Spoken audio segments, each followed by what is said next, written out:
Hi, and welcome to Aging in Place for every stage in life. What if you could visit or have a home that would accommodate anyone at any age, any physical ability, at any time? How cool would that be? That's what we're doing here at Aging in Place. Why me? Because I'm a doctor of psychology and I specialize in physical spaces and health and wellness. Also, I love designing with intent at any age. Why now? Because we, the baby boomers, want to age in place gracefully, and we want our families around us as much as we can. And why you, the audience? Because we want you to experience what it's like to have a home that's safe, aesthetically pleasing, and that you can live in at any age, with any ability, at any time. I'd like to introduce you now to Aging in Place podcast for every stage in life.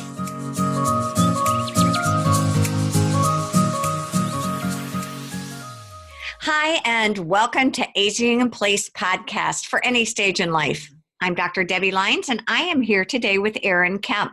And anyone from Ohio is a great person, so I'm super excited to be interviewing you today. And I think today's subject is going to be really interesting. We're going to be talking about food, and we're going to be talking about multi-generational living. And Aaron, it's something I know all too well. I have my 92-year-old dad living with me, and I have 10 grandkids, and 6 of them, well, 5.5 of them live really close. So we do a lot of what I would call multi-generational eating, and I can't wait to hear all of your inspiring ideas because I find it very challenging. So thank you so much for joining us today here on Aging in Place podcast for any stage in life. Tell me, if you will, Aaron, a little bit about you. Well, first off, I'd just like to say thank you guys so very much for having me. It's truly a pleasure and an honor to be a part of such a project. A little bit about myself. Quite honestly, I started cooking. I found out as I was pretty young that I really enjoyed being able to change people's days. I found that we connect so much over food, and we've started to fall away from that as a society in a lot of cases and scenarios. And I've also seen that, I have family members I've never met, but once I seen their recipes, I got that momentary feeling to connect with them. And in those things, it brought me back to show almost this ethereal level that food exists on, because we eat food when we're happy. We eat food when we're sad. It's celebratory, but it's also one of our saving graces. I know, the joke that sits around and exists is that, once the boyfriend breaks up with you or the girlfriend breaks up with you, a quart of Haagen-Dazs is just as equally important. I think that's true. I think that's a true statement. And that's one of those things that you see that it encompasses everything. It's one of the parts that is almost the 5 pillars of society and culture. No matter what culture you go to, no matter where you go in the world, food is quintessential to how they exist, why they exist, and the natures in which they exist. And it became so intriguing to me because I could see so many different places and sometimes never even have to leave just by cooking the food from a specific region, be it Mediterranean or Arabic or Italian, Chinese, Asian, whichever you may see. You started to understand a little bit more about your fellow human being. Did you? That was what engaged me. Oh, I think it's amazing. Did you grow up in Ohio? Yes. So you grew up in Ohio. So Ohio, I think, has a lot of folks from Germany or German derivation. Did you grow up cooking a certain kind of food? Number one, and number two, was eating a social event for your family? To answer your first question, it was more. I grew up in Ohio. At a younger age, I had made the choice that I was big enough to go see the world. And as a matter of fact, by the time I had turned 18, I had finally just gotten bored, and nothing was really intriguing or inspiring me anymore. And I didn't know where to look. But one thing that had always stuck true to me was food. Food was fun. There were no rules. Nobody could tell me what was right or what was wrong. It just existed.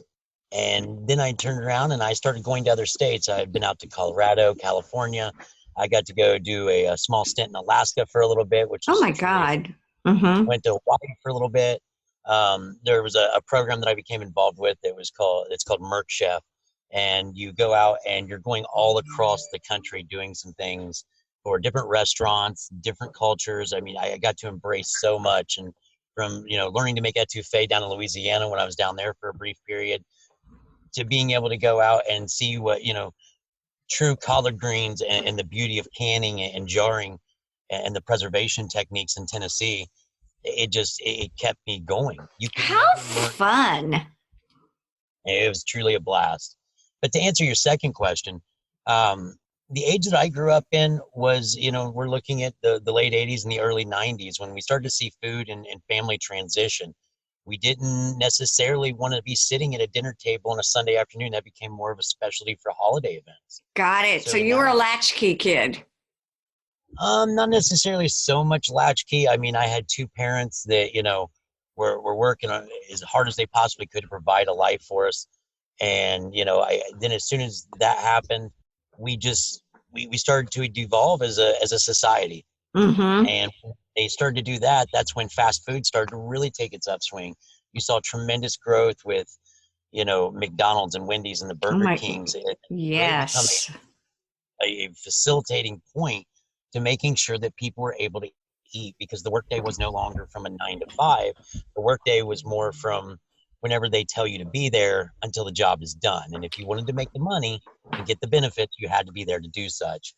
And seeing those kinds of things really kind of showed me where food had went. You wondered why Mm-hmm. your great grandparents had these strong, beautiful maternal and paternal bonds, and how they could, what I like to call the IKEA family model, where Sure. if there's a problem, it gets shoved off, we'll go replace it with somebody new, or we'll Mm-hmm. defer the problem and it'll just magically go away. And that's not how it worked.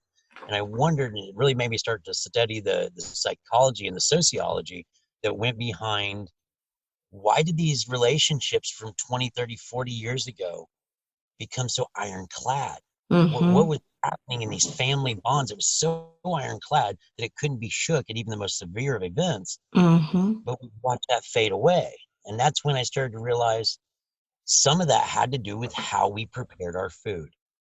Some of that was the fact that a lot of families sat down, especially after, doing a lot of in-home gardening. Canning was an all-week event or an all-weekend event or a multi-week event. They Sure. sat and talked and they communicated, and it wasn't a cell phone and a text message.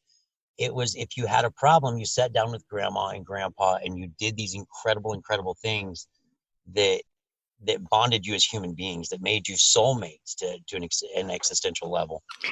Right, at any age, at any age. So what I hear you say is you had grandparents who were interacting with kids, who were interacting with young adults, etc. And some of yeah, very much so. And some of the things that you see as, problems that would destroy you at 13, you realize at 23, 33, and 43 are just so menial. Yeah. They're not the big reflection of who you are or what the world truly is. And you start to look back, and those problems were very easily solved sitting there talking to grandma or grandpa. So Those really, problems. so really, the Go ahead. whole discussion we're having right now is revolving around how food is not just nourishment, but an actual language that we speak. And you feel that that food has a huge ability to really connect people, no matter how old they are, where they live, what their socio economic situation in life is. Very well said. Some of the best food I've ever eaten in my life, and I mean tremendously some of the best food, was made by some of the most socioeconomically deprived human beings I'd ever met in my life. Especially when you go down south, you tend to find, people already have this nomenclature or the stereotype that it's impoverished and it's just, poorly educated, Mm-hmm. things like that. And it's not. It's so vibrant and rich. It Mm-hmm. is so tremendously rich with organic culture and very, very home-fed grassroots.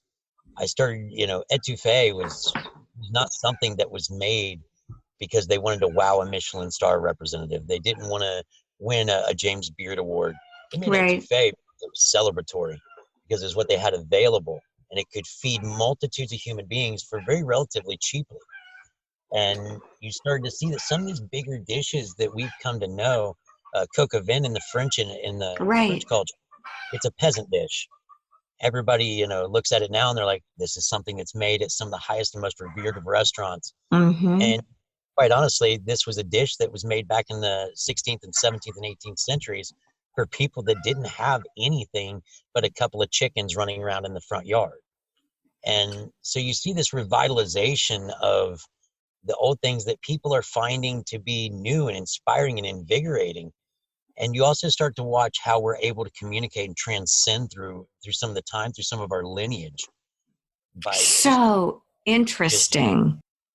I find it's inspiring to me, truly. Well, here's what I'd like to do, Chef. We're going to take a real quick break and we're going to come back and we're going to continue talking to Chef Aaron Kemp about food and passion, multi-generational living, and bringing old recipes to the forefront now in today's age. So stay with us. We'll be right back here on Aging in Place podcast.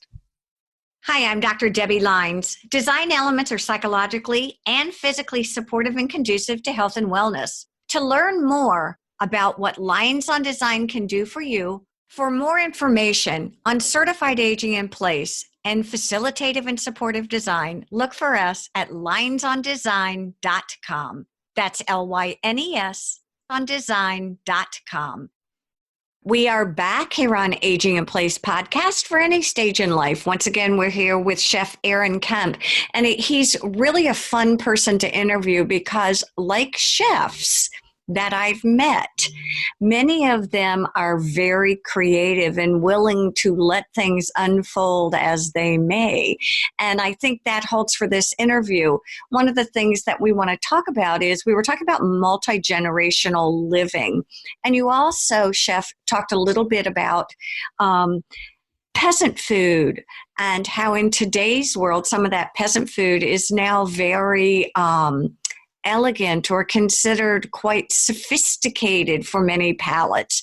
When you're cooking, I know you've got 3 kids too. When you're cooking for, let's say, your parents, your kids, and a really diverse group of people, what are some of your go-to recipes and what is your thought process behind those meals? Well, I think the first thing that we're all very, very avidly aware of is allergies and any kind of gastrointestinal problems or policies that we need to adhere to. And I know that a lot of people have come up, and it's become an issue in a lot of the restaurants where people want to suggest that they have an allergy to something. And when we hear this as chefs, the first thing we hear is allergy. You're going to have an allergic reaction. And maybe an intolerance. You think allergy, eggs, death. Yes, exactly. And it's something that I've watched people very loosely go online and, they WebMD it and they're like, oh, that's it. I've got cancer from eggs. That's like, right. No. This is just an intolerance, something that may not, sit That's comfortably. right. I've got a gluten allergy. Baloney. Well, and I think that's the other part that I've watched people struggle with as far as restaurateurs, just as much as individuals in their own homes. The second they hear the words vegetarian or vegan, they're like, you're getting a salad. Right. That's not where it ends. There are so many incredible and beautiful foods in the world that can be developed. And just to delve into a couple of those, if I may, Yeah. You start looking at casseroles, you start looking at lasagnas, things that can feed a tremendous amount of people, quite honestly, very cost effectively. And for families nowadays, this is a couple of those things that we remember, mom or dad or grandpa, grandma, aunts and uncles looking over and talking about casseroles. But it's not traditionally here so much anymore. Lasagna, I've even seen, has went out of its way. Yeah. Like one of mine is one that I love to introduce to restaurants especially for vegetarians, is butternut squash lasagna. Ooh. With a sage cream sauce and a red onion marmalade, a nice little fried sage leaf. Things that the sage on hand. Fry off a sage leaf as a nice, cute garnish. Something very, very easy to throw out there, and it has a wow factor that comes to it. But you're not outrageously expending yourself at the grocery store trying to hunt down a jungle gyms per se, just to be able to get out there and be able to find it. These are things that are relatively available anywhere you are in the world. When you're developing a menu, again, for a multi-generational family, do you sort of keep all these things in mind? And I guess what I'm really asking is, do oftentimes you have what could be perceived as a more vegetarian thing, like a salad or a soup, and then have combinations of everything so there's something for everyone to eat? I always go for combinations. I always want to make sure that is a vegetarian dish that's substantial enough to stand on its own as a meal. Okay. But also looking over and making sure, because we know that there are just as many carnivorous eaters amongst us in the species as there is vegetarians and vegans nowadays. Right. We need to be aware of the customers that we're selling to, or the family members we're serving to. There's quite a few people that I know that, for me personally, one of my favorite go-tos, Brussels sprouts. I love them. There's so much versatility in Brussels sprouts. They're one of the few vegetables that I've found can handle the heat and the time, whether they're fried, whether they're sauteed, baked, roasted. You can even braise them and make ashes that are vibrant with colors and are protein rich. Throw in some beets, about 2 tablespoons of some maple syrup in there, and a nice bit of sweet potatoes, and you get this beautiful harvest hash that has all these colors, but it's very protein rich, has an amazing amount of vitamins and nutrients for the body, and is good across any age. But you also have the ability at that point to introduce younger children to vegetables they normally and traditionally wouldn't even want to have random contact with. And if you can get them started in these ages, that makes so much sense. And see our kids 20, 30 years from now, not only enjoying these foods, but requesting them, to bring them back, reintroduce them, and seeing that we're making that change. It's not about demanding the change. It's about being the change you want to see happen. Do you find that children and older people alike sort of are resistant to the vegetables if they're not? I mean, what I hear you say again is that you're really good at making vegetables taste like delicious food, something you want rather than you have to eat. Because I know nutrition's always an issue for kids that are young and also for aging adults. Very much so. And I think it's about repackaging it. Okay. There's a lot of things that we have found. If I was to lay out a roasted butternut squash for you, there wouldn't be any problem with that. And you'd be very apt to probably eat it if it's something that it pleases your palate. However, when you look over and you realize that if you try to give that to a small child, you may get a hit or take on that. It wants nothing to do with it. But when I put it in that lasagna. Right. Good point. They all eat it. And a lot of them, you take the nuttiness and the sweetness out of that butternut squash, the sage cream, the provolone, the Parmigiano Reggiano. You see all these things, and now you've built all these flavors to where it's something more than the sum of all of its parts. And that's how we've repackaged and we're repurposing, especially when I look over at the fermentation world. Things like kimchi and sauerkrauts that a lot I'm scared of those. Are those good? Yeah, they scare me. Extremely good for you. These are wonderful, especially for colon health and gastrointestinal health. Right. Kimchi can be a little bit more on the spicy end, and of course, may not, with the capsaicin in it, may not always agree with the individual, and you have to be aware of those things. But start looking at stuff like sauerkraut. Yes. Beautiful for the for the body in general. I think of sour. Go ahead. I'm sorry. I apologize. Please go ahead. I was going to say, I think of sauerkraut as New Year's Eve must have. New Year's Day, bringing in the new year. Very much so. So here's a question for you. If we eat it on New Year's for good luck, why wouldn't we want to have that good luck all year long? Why wouldn't we want to eat it for good luck every opportunity that we have available? Actually, that's a good question. Why was it so reserved or put off by to only have it at the beginning of the year? Because I'm going to tell you right now, looking for my own self, I need good luck about every 3 to 10 days. Yeah, I hear you. Exactly. Are there some foods that are making a resurgence now in today's world? And before we answer that, we're actually going to take a quick break and we're going to come back in just a minute again with Chef Aaron Kemp. So stay with us here on Aging in Place for Any Stage in Life. Today we're talking about food. For more podcast episodes, links, information, and media inquiries, please visit our website at aginginplacepodcast.com as we transition through life with the comfort and ease you deserve. Discover how you can create a home that will adapt to you as you journey through life and the changes it will bring. Please follow us on Facebook, Twitter, and Instagram as our host, Debi Lynes, and her expert guests discuss relevant topics to creating a home for all decades in life. Don't miss our weekly episodes of Aging in Place podcast for every stage in life. We are back here on Aging in Place podcast for any stage in life. We are talking with Chef Aaron Kemp, and we're talking about food and nutrition at any stage in life. We're talking about multi-generational eating.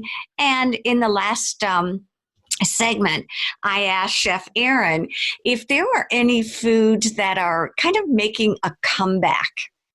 Definitely. I have seen some incredible chefs doing some beautiful things. And one of the biggest foods I see coming back is beets. Really? Mm-hmm. Oh my goodness, yes. They're lost. There's so much color and vibrancy and vitamins available in beets, and people got turned away in a lot of the times because the only thing that was available was pickled beets. Right, in a big jar at the Sam's Club. Yeah, they were either at the Sam's Club, local market, or at the end of the bar that you were a patron at. Yeah, that's true too. Mm-hmm. And that's just it. It's where they were located became a bad thing because a lot of people look their way. If you're down at a bar, that's where you get, that's where you're going to eat those pickled beets. Mm-hmm. And it became associated with alcohol. And especially looking over and seeing where it's going now, I'm just amazed because of just some of the colors, some of the flavors that are coming out of these. I actually make a salad strictly out of beets. Yeah, so what am I going to do with my beets? So I have some fresh beets. What are some recipes that you would recommend us try? The first thing is get a diversity in your beets. Red beets are not the only thing out there, the most common that we see, but there's also golden beets. Really? Totally different flavor. They're, watermelon radishes. These things that are coming back, these root vegetables, they're very hard to grow so well, especially up here in Ohio where you see the climate can take a little bit chillier shift without a moment's notice. But they're also extremely resistant to being waterlogged. And that's where the heavy rain and the, aquifer banks and things like that come into play. These will grow endlessly and they can get massive, and you get a lot of bang for your buck out of these. One of my traditional favorites is, especially during the fall time and the early end of summer, I'll make a beet salad. It's a warm beet of roasted golden and red beets. I'll put in a little bit of arugula for a nice little peppery spice in there, so you don't just feel like you're eating just beets. You can kind of appease your mind and your palate that way. A little bit of goat cheese on the very top of it, and just a nice final dashing of some toasted pecans. Oh, that sounds delicious. Chef Aaron, I know you're an executive chef, and I have two questions I've always really wanted to ask an executive chef. First of all, when I go to a restaurant, and again, I have my grandkids who are much younger and are a little bit plain. And then my dad, who at 91 or 92 is a little more daring. When I go to a restaurant, does it offend chefs to say, I'd like that salmon plain or a little spicy? Or how do you feel about people actually requesting the way they want their food prepared? Well, first off, I think there's two mindset approaches to this. The chefs notoriously are ego-driven human beings. Okay. A lot of them are. And when they put something on a menu, they look over and they become so involved and ego-driven into it that they become almost arrogant. This is what I want. This is what I made. These are the flavors that I put out there. The second that you're in a kitchen and you start saying you've forgotten your purpose there and need to reset yourself. Got it. I am a dealer of happiness. Mm-hmm. I am the guy that gets to teach hundreds of people each year what they should be eating, what they Mm-hmm. could be eating. But the most important thing that I get to do is to make sure that I change your day, that I make you happy, that what you had, this meal that you set down and you paid your hard-earned, honest money for, was something that changed your perspective on either what you eat Mm-hmm. or the mood that you set down in. Because we eat over sadness, we eat over happiness, we eat in celebration, but we also eat in mourning. And the food that we have that we associate with those moments can be the make or break point of whether we can break that mood or whether we can feel that hug and that warmth. So true. And that's what we need to be aware of. When you go to a restaurant, okay, what are you looking for? What kinds of things do you think make a good restaurant? And I'll give you an example. I mean, there's nothing better than a Waffle House for a waffle. I love an old-fashioned diner for some cheesecake. But how do you judge different restaurants? Are there things that most of us could look for that we really don't pay attention to? Well, I think there definitely are some. So just a little bit of insight as to what I currently do at this moment. I'm a consultant. Okay. I go into restaurants and pretty much my day-to-day is Restaurant Impossible. That's what I do. That's exactly my vision. Yep. I usually have a 6 to 12 month stint. Currently right now I'm over 4 different restaurants. The biggest thing that I walk into, because before I even take the contract, see what's going on, I walk in and eat there. Mm-hmm. And Makes sense. at that point, they don't know who I am. They have no clue of what I'm doing. The management or the ownership, more times than not, knows who I am. But I ask and I request that they're not there because I don't want to see everybody when they're putting on a show. Right. Day-to-day activities. And you can definitely tell when you look where your food's coming from. Look in the past. There was a restaurant that I went to recently. It was probably about 8 months ago. It was by one of my favorite chefs, and the chef's name is Sean Brock. Mm-hmm. And the reason I have much admiration for this guy, not only because of the tireless regime that he'll run, not out of meanness, not out of hatred, not out of ego, but out of true love for his food. He's done a complete movement, a cookbook that I suggest that everybody and their brother go out and get if they ever get a chance to read it, in which he's bringing back heirloom breeds of vegetables and vegetation in the South that was completely forgotten about.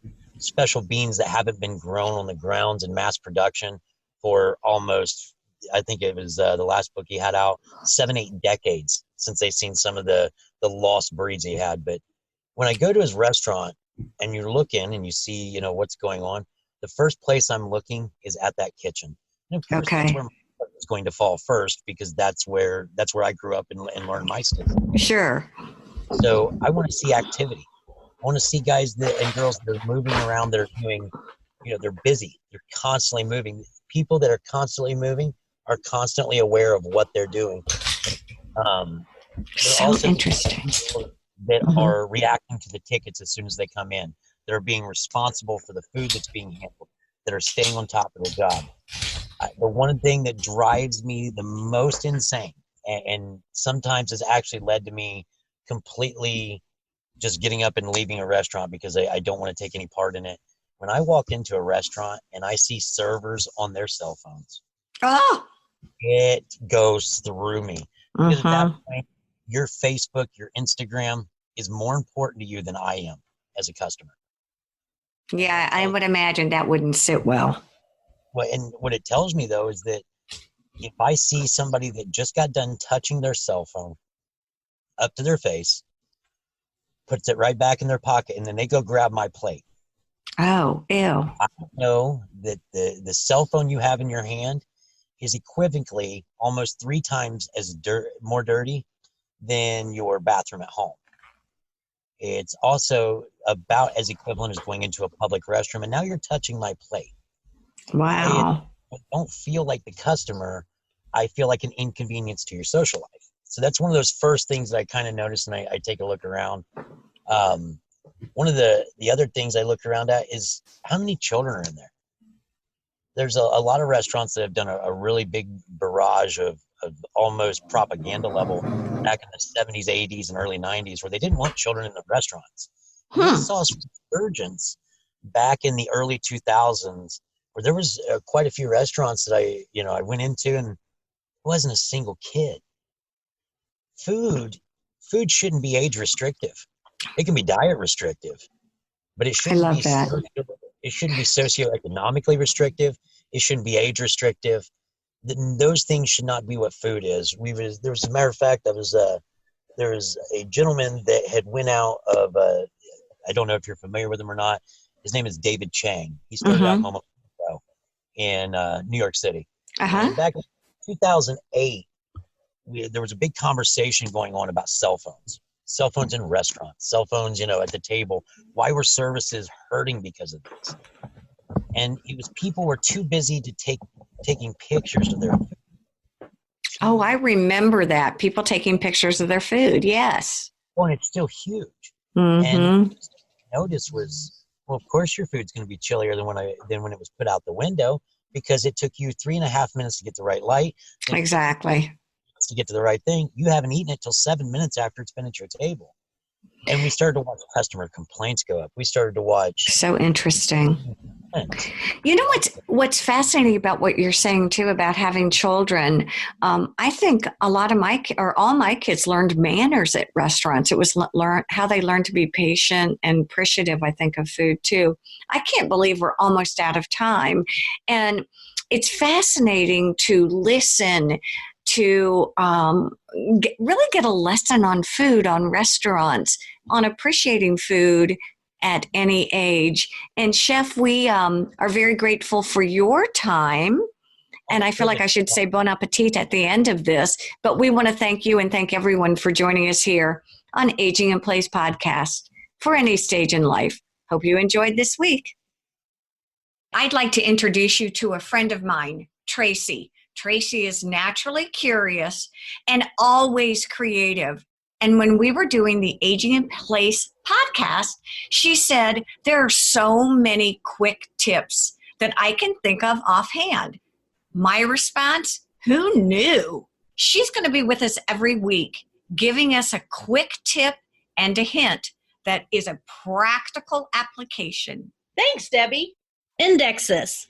In every purse I carry, I have an index card with simple information written on it.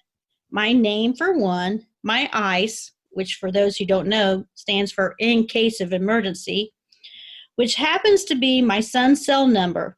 And I say this because I'm a trustworthy person. I put on the card my PIN, my PIN number, to open my cell phone.